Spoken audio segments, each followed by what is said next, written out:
Rev up your engines.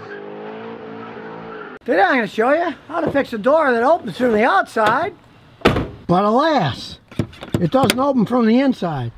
That's why the window's rolled open, so you can grab it and get out. Now when that's the case, of course, since it works from the outside, but not the inside, you got to take the inside apart. It's not that hard to do. It just looks hard because you can't see the stuff. They're hidden. First thing is to take off any things on the top. The mirror assembly is going to get in the way, so you unscrew the screw, you pull the arm off, then with a little pry, that pops off. Now we'll take off the handle. There's a Phillips head screw here, it comes off.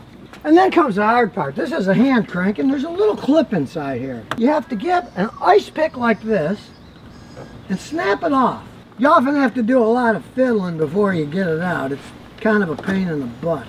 But as you can see here, now the stupid little metal clip is coming out. You got to get it off.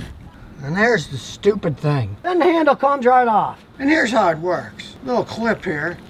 It's kind of hard to film and shoot at the same time. Just snaps on here, there.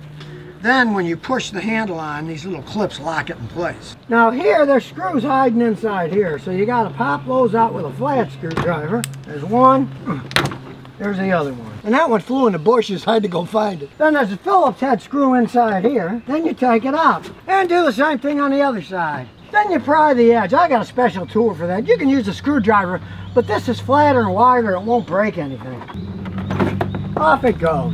Now in this case, the old handle just broke. The customer got a new one online to save money. Comes with the clip that holds it in place. So you got the whole thing in one unit. But you don't want to put this on now, because then it would be inside the door. It goes outside the door, so we're putting the panel out, and then we fish that rod and put it on. Now as long as we're inside here, you can see this plastic vapor holder is all torn up, so we'll tape it back together. It keeps water from getting inside and ruining the inner door panel, so we'll put that back on. Fits over the top here, where the lock is. You gotta line everything up, and you reach in, there's a little rod. It goes on the bottom, and the important thing is you got the rod on, and a little plastic piece there.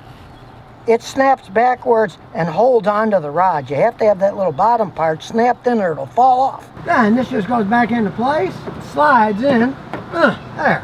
And the Phillips head screw goes in here, and this piece just snaps in place. There's a little clip, and it goes. Then put the adjusting rod back on, there it goes. Then put these two screws back in, and pop the little covers on, and the handle itself. It's got the clip on it, you just put it on, now it's snapped in place. Now it always works from the outside. Let's roll up the window and try it from the inside.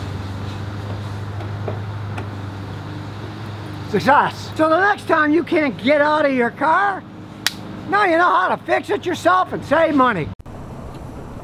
So if you never want to miss another one of my new car repair videos, remember to ring that bell.